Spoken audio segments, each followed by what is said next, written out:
Hello बच्चों, नमस्कार।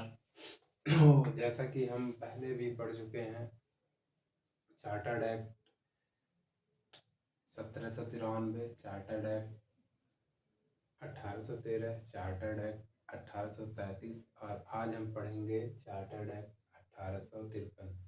तो आप सभी का स्वागत है, वेलकम है और ठीक है, आपके अपने यूट्यूब चैनल जीएस पीडिया पे, जिसमें आपको जीएस के सभी टॉपिक को पढ़ाया जाएगा। मैं पहले ही बता चुका हूँ। तो अभी तक हम लोग का संविधान चल रहा है, जो कि यूपीएसआई के लिए यूपीएसआई के सिलेबस को ठीक ठाक कवर करता है ये। ठीक, तो आज हम पढ़ेंगे 1553 का चार्टर्ड एक्ट। 1553 का चार्टर्ड एक्ट पढ़ने से पहले हम काफ़ी एक्ट पढ़ चुके हैं इसका। ठीक, तो ये अंतिम चार्टर्ड एक्ट है।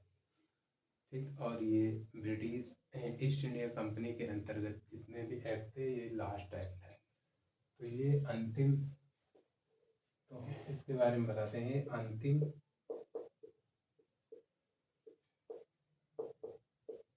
चार्टर्ड एक्ट है। ठीक, इसके पहले हम 3 चार्टर्ड एक्ट पढ़ चुके हैं। 1793 का चार्टर्ड एक्ट, 1813 का चार्टर्ड एक्ट, 1833 का चार्टर्ड एक्ट, और ये चौथा चार्टर्ड एक्ट है जो कि अंतिम है। और ईस्ट इंडिया कंपनी के अंतर्गत ये अंतिम एक्ट भी है, क्योंकि हम 1773 का रेगुलेटिंग एक्ट और 1784 का ईस्ट इंडिया एक्ट भी पढ़ चुके हैं। तो इसका बेस क्या था? अब इसका बेस जो था, इस समय 1853 में जो होता है, Lord Dalhousie governor general of India रहता है। तो लॉर्ड डलहौजी जो होता है वो शासन, जो ईस्ट इंडिया कंपनी का शासन था, उसमें कुछ सुधार करने के लिए एक रिपोर्ट पेश करता है, और उसके रिपोर्ट को ही इस चार्टर्ड एक्ट का बेस बनाया जाता है। तो इसका बेस क्या है? इसका बेस जो है, लॉर्ड डलहौजी का रिपोर्ट है। ठीक, लॉर्ड डलहौजी ने अपने रिपोर्ट में जो भी कहा वही इस एक्ट में लाया गया। लॉर्ड डलहौजी की रिपोर्ट में जो जो भी प्रावधान था वो यहाँ पे बेस बनता है 1853 के चार्टर्ड एक्ट का। ठीक, तो आज हम इसको पढ़ेंगे, इसमें क्या क्या है आखिर। हम पहले पॉइंट को इसको पढ़ते हैं, इसको हटा दें। ये अंतिम चार्टर्ड एक्ट है, ये बोर्ड पे जगह ना होने की वजह से थोड़ा हमें, तो हम पहला पॉइंट पढ़ेंगे। पहले जो होता है, पहला पॉइंट है गवर्नर जनरल के विधायी कार्यों एवं प्रशासनिक कार्यों को अलग किया गया।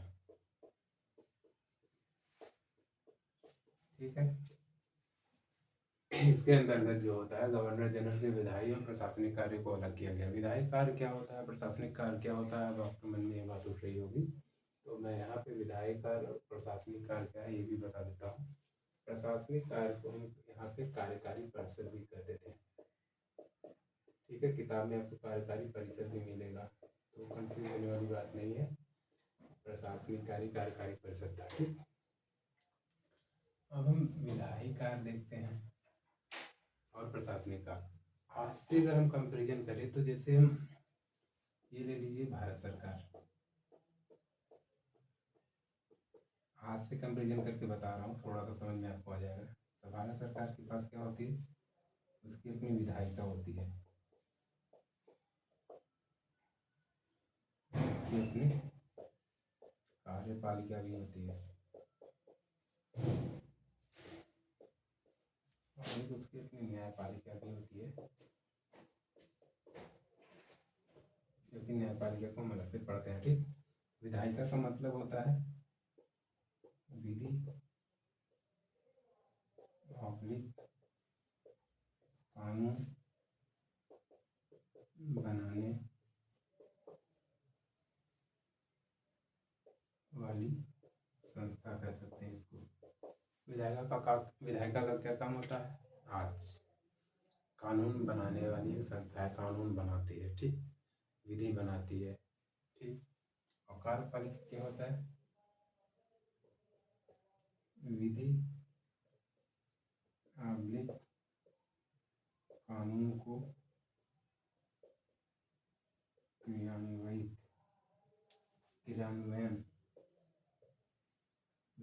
विधि अवलिक कानून को क्रियान्वयन करने वाली संस्था, ठीक। ये एक ऐसी संस्था होती है कार्यपालिका जो विधायी मतलब कानून या विधि को लागू कराती है, मतलब क्रियान्वयन करती है उसका, विधायक, ठीक है। तो विधायक का काम क्या होता है? कानून बनाना, जबकि कार्यपालिका का काम क्या होता है? कानून को लागू कराना।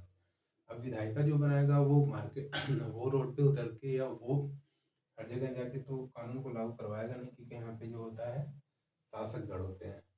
आपको शासक और प्रशासक में भी थोड़ा सा अंतर जाना चाहिए। शासक किसको कहते हैं और प्रशासक किसको कहते हैं? शासक जो होता है वो नेतागण होते हैं, प्रशासक जो होता है वो अधिकारीगण होते हैं, ठीक। शासक और प्रशासक में अंतर, शासक जितने भी नेतागण आते हैं वो शासक होते हैं, और प्रशासक जितने अधिकारीगण होते हैं, मतलब ये नेता के अधीन ही कहीं ना कहीं प्रशासक होते हैं, नेता के अंडर में ही काम करते हैं, ठीक। तो ये कार्यपालिका जो होता है कानून को क्रियान्वयन या कानून को लागू कराने का काम करती है, और इसमें प्रशासक गण आते हैं, हालांकि इसमें नेतागण भी आएंगे, लेकिन इसमें पहले अब स्थायी कार्यपालिका के अंतर्गत प्रशासक आते हैं। जैसे मान लीजिए कोई एक्ट बनाता है संसद, विधायिका कोई एक्ट बनाती है, जैसे मोटर वाहन एक्ट को ले लीजिए। अगर मोटर वाहन एक्ट सरकार बना रही है तो मान लीजिए उसमें कोई प्रावधान दे दी कोर्ट में दे दी कि अब से जो 15 साल पुराने 4 व्हीलर्स व्हीकल्स हैं, 4 व्हीलर हैं, उनको रोड पे नहीं चलाया जाएगा क्योंकि वो पॉल्यूशन ज़्यादा क्रिएट कर रही हैं। या फिर 2 व्हीलर के लिए कानून बनाया गया कि अब से जितने भी 2 व्हीलर्स होंगे वो हमेशा अपने साथ हेलमेट लगा के चलेंगे या अपना डीएल लेके चलेंगे। ये जो भी उस प्रावधान के अंदर रहेगा तो उसको लागू कौन कराएगा? यहाँ पे कार्यपालिका, और कार्यपालिका में आते हैं प्रशासक, जैसे डीएम, एसडीएम, एसपी, दरोगा, पुलिस व्यवस्था, पूरी प्रशासनिक व्यवस्था होती है, ठीक है। तो पुलिस अब रोड पर बैठ के कौन लागू करवाता है? दरोगा जी बैठे रहते हैं और वही चेक करते हैं कि भाई 2 व्हीलर कोई जा रहा, कहीं 3 लोग तो नहीं बैठे हैं, या जो चला रहा है वो हेलमेट लगाया है नहीं, अपना डीएल दिया है कि नहीं। तो ये होती है कार्यपालिका, ठीक। तो इसमें नहीं था, तो अब इसको समझना आपके लिए आसान हो जाएगा। अब इसको समझते हैं। शासक और प्रशासक में भी अंदर जानिए। शासक जो होता है नेतागण होता है, प्रशासक अधिकारीगण होते हैं। इसको नोट अगर आप करना चाहें तो करते रहिएगा रोक के, बाकी हम आगे चलते हैं। अब देखिए ये विधायी कार्य, इसको करने के लिए जो होता है एक विधान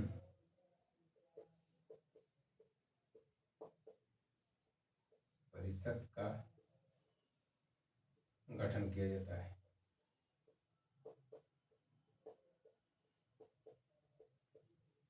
विधान परिषद का गठन किया गया। इसमें सदस्य कितने थे? 12 सदस्य थे, ठीक। इसमें 12 सदस्य थे। विधान परिषद का काम क्या होगा?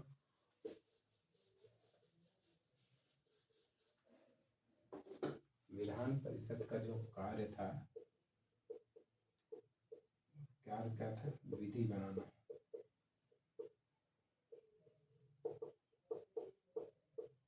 ठीक, विधि बनाना। लेकिन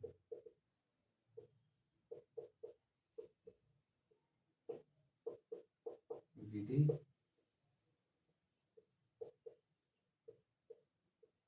अधिनियम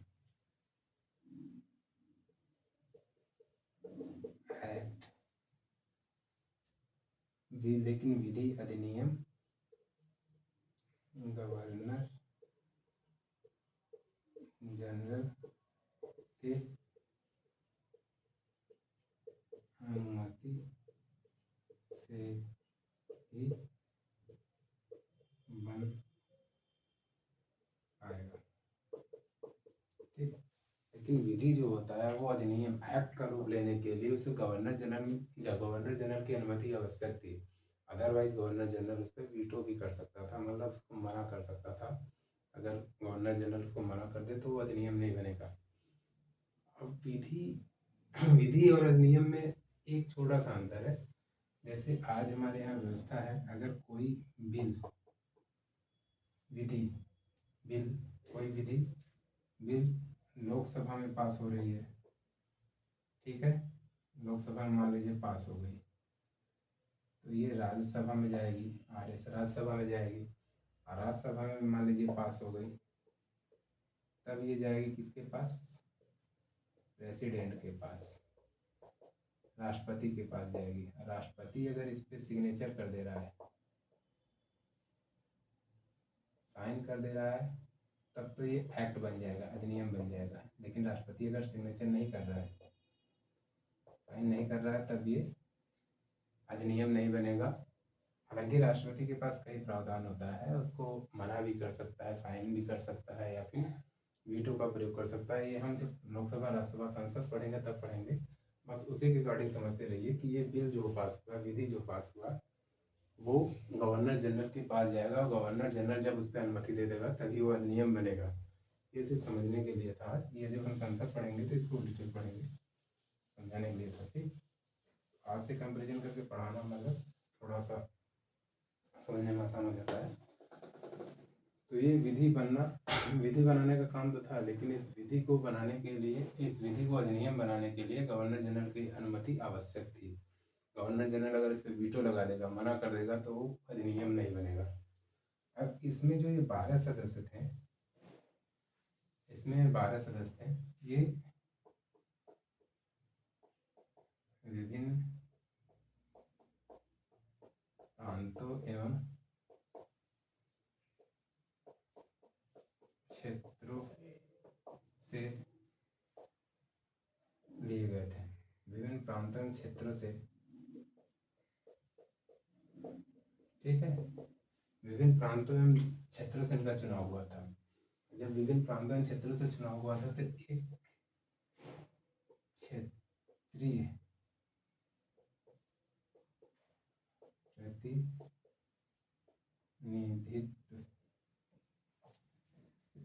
क्षेत्रीय प्रतिनिधित्व का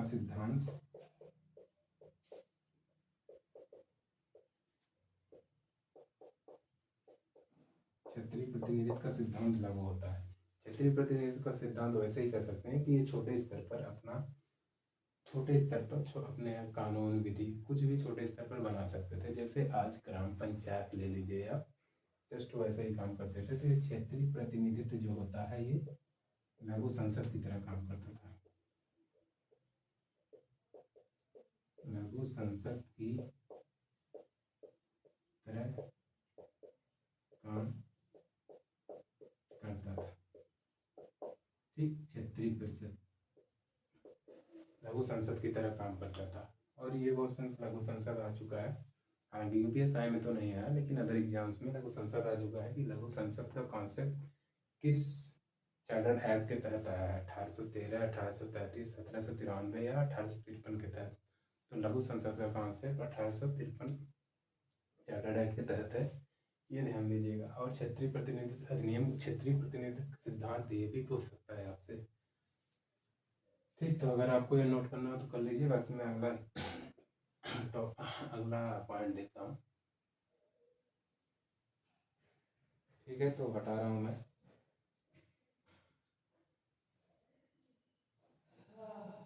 दूसरा पॉइंट ले रहा हूँ, उसको हटा रहा हूँ।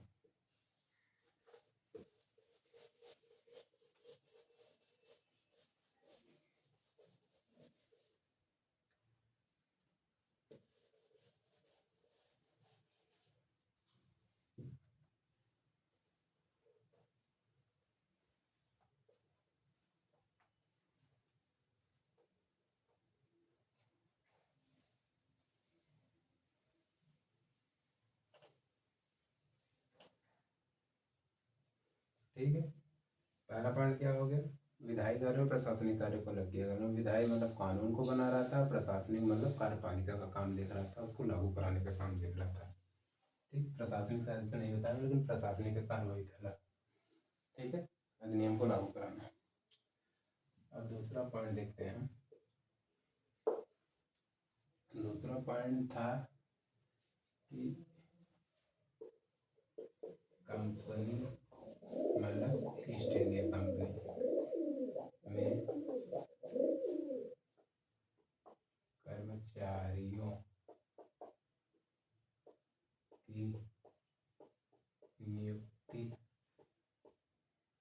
कर्मचारियों की नियुक्ति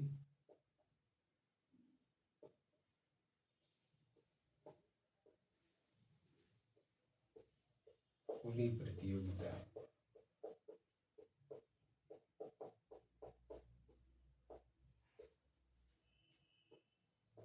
के आधार पर होगी। ठीक है, अब ईस्ट इंडिया कंपनी में कर्मचारियों की नियुक्ति खुली प्रतियोगिता के आधार पर होगी। मतलब अब जो भी ईस्ट इंडिया कंपनी में कर्मचारी बनना चाहता है उसको कोई एग्ज़ाम देना होगा, उस एग्ज़ाम के थ्रू वो इसका कर्मचारी बन सकता है, टॉप से लेकर लोअर पोस्ट तक। आप जैसे जैसे आप एसआई की तैयारी कर रहे हैं तो ये आपके लिए खुली प्रतियोगिता मतलब ओपन कंपटीशन, कोई भी आके भर सकता है जो एलिजिबल हो। जैसे एसआई का एलिजिबिलिटी क्या है, ग्रेजुएशन, आपने ग्रेजुएशन किया है तो आप फॉर्म भर सकते हैं। ठीक, यही खुली प्रतियोगिता का कॉन्सेप्ट है। कोई भी एग्जाम जाने के लिए इस समय आप खुली प्रतियोगिता ही देते हैं। जैसे आपको रेलवे में जाना हुआ तो रेलवे का एग्ज़ाम देते हैं, आपको एसएससी में जाना हुआ तो स्टाफ सिलेक्शन कमीशन का एग्ज़ाम देते हैं, उसके थ्रू वो जितने भी पोस्ट क्लियर करता है उस पर पहुँचते हैं। आप यूपीपीसीएस का देते हैं, एसटीएम डीवाईएसपी बनते हैं, यूपीएससी का डीएमएसपी, तो ऐसे ही है खुली प्रतियोगिता। यही है खुली प्रतियोगिता का मतलब, उससे रिलेटेड जितनी भी एलिजिबिलिटी अगर आपके पास है तो आप भर सकते हैं उसे। उसमें कोई भेदभाव नहीं होगा जाति, धर्म या रंग के आधार पर, क्योंकि ये मैं पहले ही पढ़ा चुका हूँ, इसको हटा रहा हूँ। ठीक, अब तीसरा देखते हैं।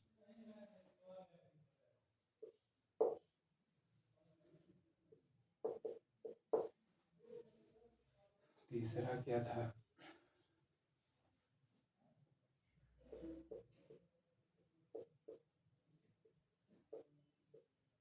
ब्रिटिश संसद कभी भी कंपनी मतलब ईस्ट इंडिया कंपनी को भंग या समाप्त कर सकती है। इसके अंतर्गत एक और प्रावधान आ गया कि ब्रिटिश संसद जो होता है अब कभी भी ईस्ट इंडिया कंपनी को समाप्त कर सकती थी, उसे भंग कर सकती थी। प्रावधान तो 1853 में आया, लेकिन ईस्ट इंडिया कंपनी को समाप्त कब किया गया, ईस्ट इंडिया कंपनी को समाप्त किया गया कंप्लीटली। इसकी समाप्ति जो होता है वह 1 नवंबर 1884 को, ईस्ट इंडिया कंपनी को पूरी तरह समाप्त कब किया जाता है, 1 नवंबर 1884 को पूरी तरह औपचारिक रूप से पूरी तरह समाप्त कर दिया जाता है, 1 नवंबर 1884 को। ठीक, तो ये आप नोट करना चाहिए, कर लीजिए, सब फैक्ट है। अब फैक्ट आपके एग्जाम में आता है तो कुछ फैक्ट भी जानते रहिए। बाकी मैंने कॉन्सेप्ट बताया, विधायी परिषद और विधायी कार्य और प्रशासनिक कार्य को अलग किया गया। ब्रिटिश संसद कभी भी कंपनी को भंग कर सकती थी, मतलब ईस्ट इंडिया कंपनी को समाप्त कर करती है 1 नवंबर 1884 को। इसको नोट करना चाहिए, कर लीजिएगा। हटाओ इसे, इसको से हटाता हूँ, बाकी लिख लीजिएगा। समाप्ति कब हुई,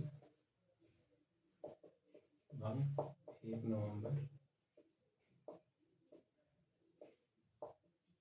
1884। ठीक, अब हम चौथा पॉइंट देखते हैं।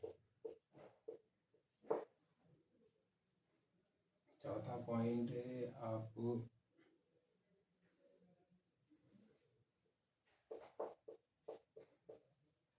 बंगाल के प्रशासनिक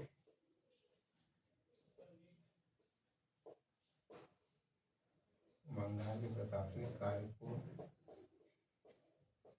करने के लिए अलग से एक लेफ्टिनेंट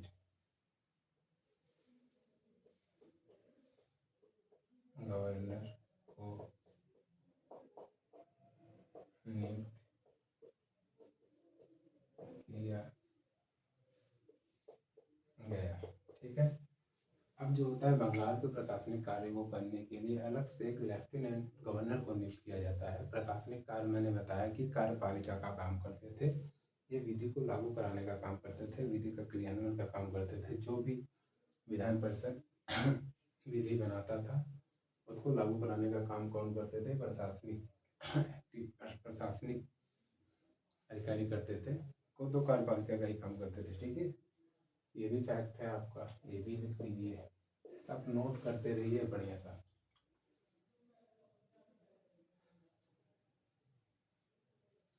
ठीक है, तो ऊपर वाला मिटा रहा हूँ मैं, फिर अगला नोट अगला पॉइंट देखता हूँ, नोट कर लीजिए करना हो।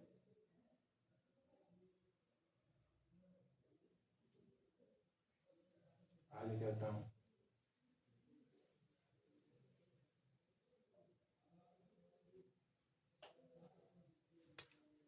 पांचवा पॉइंट क्या है?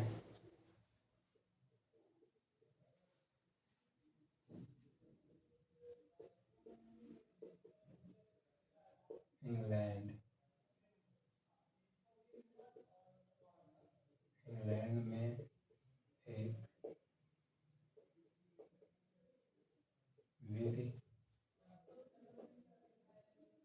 आयोग का गठन किया गया। ठीक है, इंग्लैंड में एक विधि आयोग का गठन किया जाता है। क्यों किया गया ये देखते हैं। भारतीय विधि आयोग, भारतीय विधि आयोग की रिपोर्ट की जांच के लिए।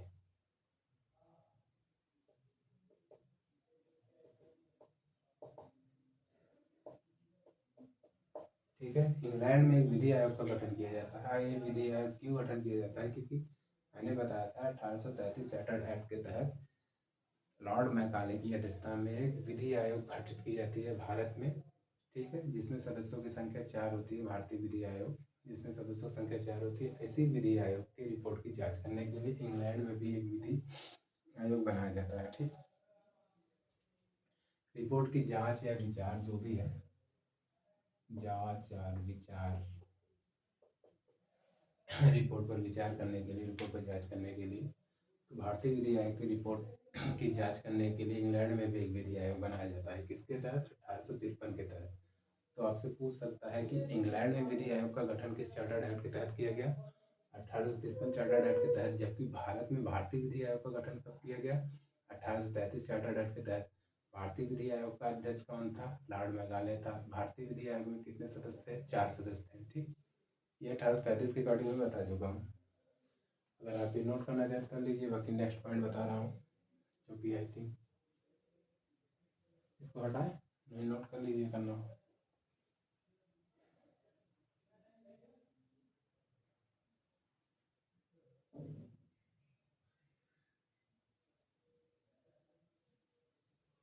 हटा रहा हूँ इसे।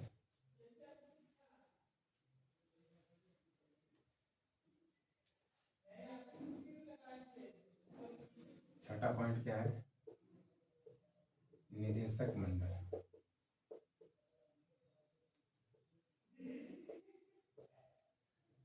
जिसको हम क्या कहते हैं? COD, कोड ऑफ डायरेक्टर के सदस्यों, जिस समय 24 सदस्यों मतलब 24 सदस्य। कोड ऑफ, मैंने निदेशक मंडल के बारे में बताया था रेगुलेटिंग एक्ट 1773 के तहत कि निदेशक मंडल जो होता है, निदेशक मंडल का गठन किया जाता है, उसमें सदस्यों की संख्या कितनी होती है? 24 होती है। इन इन सदस्यों की संख्या को घटाकर 1853 चार्टर्ड एक्ट के तहत 18 कर दी जाती है। तो निदेशक मंडल के सदस्यों की संख्या को घटाकर 18 कर दिया गया।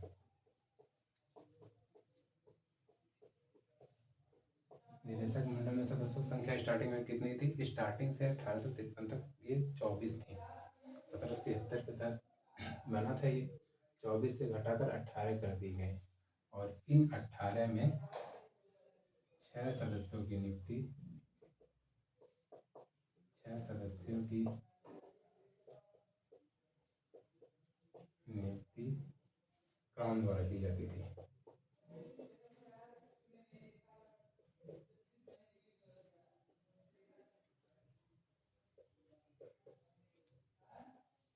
ठीक है, इन 18 सदस्यों में 6 सदस्यों की नियुक्ति क्राउन द्वारा की जाती थी, मतलब सम्राट द्वारा की जाती थी। तो 1853 के चार्टर्ड एक्ट में इतना ही था। बाकी हम नेक्स्ट क्लास से मिलेंगे 1858 का भारत शासन अधिनियम से नेक्स्ट। और ये चार्टर्ड एक्ट यहाँ से ईस्ट इंडिया कंपनी के अंतर्गत जितने भी एक्ट थे वो समाप्त होते हैं। और नेक्स्ट हम कल से पढ़ेंगे क्राउन के अंतर्गत चार्टर्ड एक्ट। ठीक है, क्राउन के अंतर्गत चार्टर्ड एक्ट में पहला पढ़ेंगे हम 1858 का शासन भारत शासन अधिनियम, दूसरा पढ़ेंगे 1861, तीसरा पढ़ेंगे 1852, चौथा पढ़ेंगे 1909, पांचवा पढ़ेंगे 1919, छठा पढ़ेंगे 1935 और फिर उसके बाद 1947। मतलब लगभग 7 उसमें भी है। तो हमें लगता है 4-5 दिन लगेगा, एक आध दिन दो पढ़ा दूंगा तो 4 दिन ज़्यादा से ज़्यादा लगेगा, वो भी खत्म हो जाएगा। उसके बाद आपका नेक्स्ट टॉपिक होगा संविधान का। तो आज के लिए इतना ही। बाकी जिसको भी लगता है कि इस चैनल से उसको फ़ायदा हो सकता है या फिर हो सकता है, तो वो प्लीज़ चैनल को सब्सक्राइब करें, लाइक करें और शेयर करें ज़्यादा से ज़्यादा, ताकि ज़्यादा से ज़्यादा लोग जुड़ सकें और आपको और अच्छा कंटेंट दिया जा सके। ठीक, तो ये था आज के लिए। बाकी हम कल मिलते हैं। थैंक यू, धन्यवाद।